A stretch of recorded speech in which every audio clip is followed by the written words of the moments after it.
اگر آپ کو کوئی کہیں باندھ کے رکھ دے، اب 2 گھنٹے گزر جائے، 4 گھنٹے گزر جائے، پھر آپ کے اطراف سے کوئی نہ ہو اور آپ کو یہ محسوس ہو کہ اب آپ کی پوری زندگی ایسے ہی کسی ویڈیو میں کٹ جائے گی، تو تب ہو سکتا ہے کہ آپ کو اندازہ ہو کہ پھر آزادی کیا ہے۔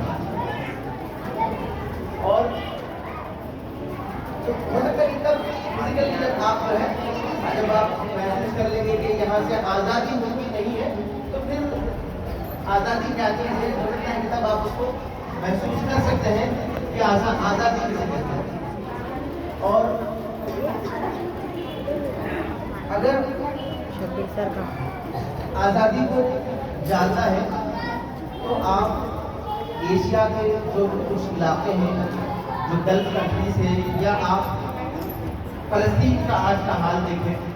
وہ انٹرویو ٹی وی میں میں سن رہا تھا کہ ایک مشہور فلسطینی رائٹر جرنلسٹ سے جب ایک انڈیا کے جرنلسٹ نے پوچھا کہ کیوں آپ لوگ اسرائیلی پر بمباری کر رہے ہیں یا ان پر حملہ کر رہے ہیں، تو اس نے فلسطین کی آزادی کو ہندوستان کی آزادی سے تحامل کر کے کہا کہ جس طرح آپ لوگ 200 سال تک انگریزوں کے غلام تھے، انگریزوں کی چل رہی تھی، آپ کی نہیں چل رہی تھی، سب ان کی مرضی سے تھا۔ آپ کی سانسیں ہندوستان کی عوام کی سانسیں انگریزوں کی مرضی سے، ہندوستان کا اٹھنا چلنا پھرنا بالکل ہر چیز ان کی مرضی سے تھا، ہماری کوئی مرضی نہیں۔ انہی کا سکہ، انہی کے روپیے، انہی کا کاروبار، انہی کا فائدہ اور ہمارا نقصان۔ کہ برٹشرز نے انڈیا اس طرح وہ ظلم و زیادتی ہندوستان پر وہ کرتا رہا، انگریز کرتے رہے کہ کسی نے بھی اگر ان کے خلاف آواز اٹھائی ان کو جیل میں ڈال دو، یا کہتے ہیں کہ بہت بڑی سزا تھی کالا پانی کی سزا، تو اسے ویسی کالا پانی کے جنگلوں میں بطور سزا اس کو بھیج دیا جاتا۔ جو بھی آواز اٹھاتا اس کی آواز کو دبا دیتے۔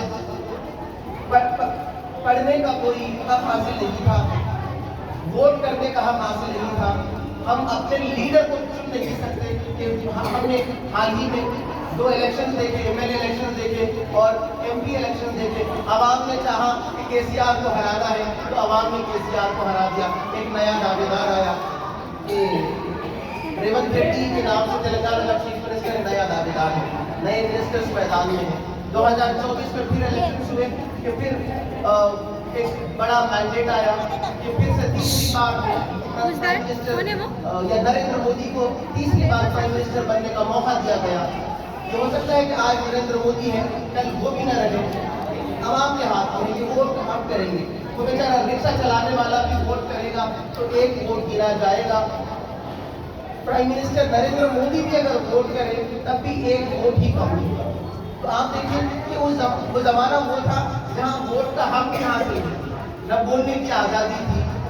اب آپ مثال کے طور پر آپ گھر میں ہیں، اب آپ کتنا پروٹیسٹ کرتے گھر میں کسی بھی چیز کو لے کر، یہ ہونا وہ ہونا، اگر آپ کو لگے کہ بار بار دبا دیا جائے، بار بار آنگلی بٹھا دیا جائے، آپ کو بولنے نہ دے، کوئی چیز آپ کو مانگنے نہ دے، کوئی چیز آپ کی پسند کی نہ ہو، ایسا بالکل چلتا رہے تو آپ کو خود اپنی زندگی اجیرن، اپنی زندگی خود مجبور، بے بس اور بیکار نظر آتی کہ یہ زندگی سے تو موت اچھی ہے۔ تو ایسے حالات ہندوستان کی جب پھر آج وہی حالات فلسطین میں ہے، تو اس جرنلسٹ نے ہندوستان کے جرنلسٹ کو وہی یاد دلایا کہ جس طرح آپ لوگ اپنی آزادی کے لیے، اپنی زمین کے لیے، اپنے جنگل کے لیے، اپنے جل کے لیے، اپنی زندگی کے لیے، اپنی تعلیم کے لیے، اپنی یونیورسٹیز کے لیے، اپنی کھلی ہوا کے لیے، کھلی سانس کے لیے جس طرح آپ لوگ لڑ رہے ہیں، وہی لڑائی فلسطین اور اسرائیل کی چل رہی ہے۔ میں مثال دے رہا ہوں کہ تاکہ آپ کو بات سمجھ میں آئے کہ کیسے حالات ہیں۔ اور انگریزوں کی اگر وہ بات کریں تو جلیان والا باغ ایک مسا کر کے فائر کہہ کر ہزاروں لوگوں کو جو ہے یا سو لوگوں کو ایک ہی آواز کے ساتھ سب کو شوٹ کر دیا گیا، بھون کے رکھ دیا گیا، گولیاں چلا دی گئی، ایک سینکڑوں لوگ جو ہے ان کی جانیں چاہیے۔ ہم آپ اندازہ نہیں کر سکتے کہ وہ کیسا ہوتا ہے، اس گھر کا منظر کیسا ہوتا ہے کہ جس کے گھر میں ابھی آپ ایک ڈرامہ دیکھ رہے تھے جس میں ایک شہید کی لاش کو گھر لے جایا گیا، کیا وہ شعر کہہ رہا تھا کہ میری بوڑھی ماں تک تجھے دلہا بنا کر پہنچا دوں. تو بہت مشکل ہے ان چیزوں کو سمجھنا. لیکن میں آپ کو کہوں گی ایک بات آپ کے لیے بہت اچھے سے سمجھ میں آئے گی. اس لیے وہ یہ ہے کہ آپ روزانہ بیگ لگا کر اسکول کو آتے ہیں. تبھی آپ نے سوچا کہ یہ بیگ لگا کر اسکول کو آنا, یہاں لکھنا پڑھنا, یہ کیا ہوتا ہے؟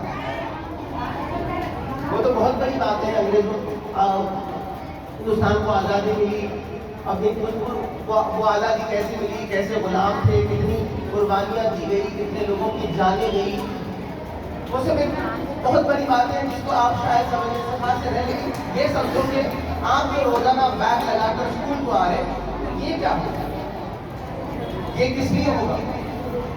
یہ اس لیے ہے کہ ایجوکیشن بھی ایک فریڈم ہے. آپ کو کچھ باتیں آج نہیں سمجھ آئے گی, کچھ باتیں آگے چل کر سمجھ میں آتی ہیں. وہ یہ ہے کہ سماج کی جو برائیاں ہیں آہستہ آہستہ وہ ہمارے پیروں کی بیڑیاں بنتی جائے گی. تو وہ بیڑیوں کو دور کرنے کے لیے یہ تعلیم ہے, یہ ایجوکیشن اس لیے ہے. آپ جو پڑھیں گے تو آپ خود اپنا فیصلہ کریں گے کہ کیا صحیح ہے کیا غلط ہے. آج سب سے بڑا جو چلن ہے فیک نیوز, اب جو پروپیگیٹ ہوتا جا رہا ہے. اب ہم اور آپ جو ہے چار لوگوں میں چلتے پھرتے ہیں تو سنتے یہ چار مینار کے حال ہی میں بنگلہ دیش میں ایسا ہو رہا کہ ہندو پروسیکیوٹ ہو رہے ہیں, ان پر ظلم و زیادتی ہو رہی ہے. تو میں نے اس سے کہا کہ بابا وہ سب تو ٹھیک ہے, لیکن کیا وہ نیوز جو تم تک پہنچی ہے کیا اس کی کوئی اتھینٹسٹی ہے؟ تم اس کو ریسرچ کرے, معلوم کریں, یا کوئی اتھینٹک سورس ہے وہ ہم کو ملا ہے. اب ہمارا آپ بھی دیکھتے ہوں کہ آپ کے گھروں میں امی ہے, پپا ہے, چاچی چاچا سب جو ہے موبائل سب دیکھتے رہتے ہیں. تو مطلب کچھ بھی سوالات پوچھتے رہتے, وہ خبر میں موکلا کے دینا, بات کے لیے دینا, وہ بلڈوزر نہیں کرنا کہ دینا, سمجھ رہے آپ؟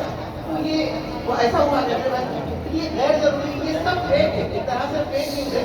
اب فیک نیوز اب آپ سن رہے ہو سکتا ہے کہ معلومات نہیں ہے تو ایکسیپٹ کر لیں.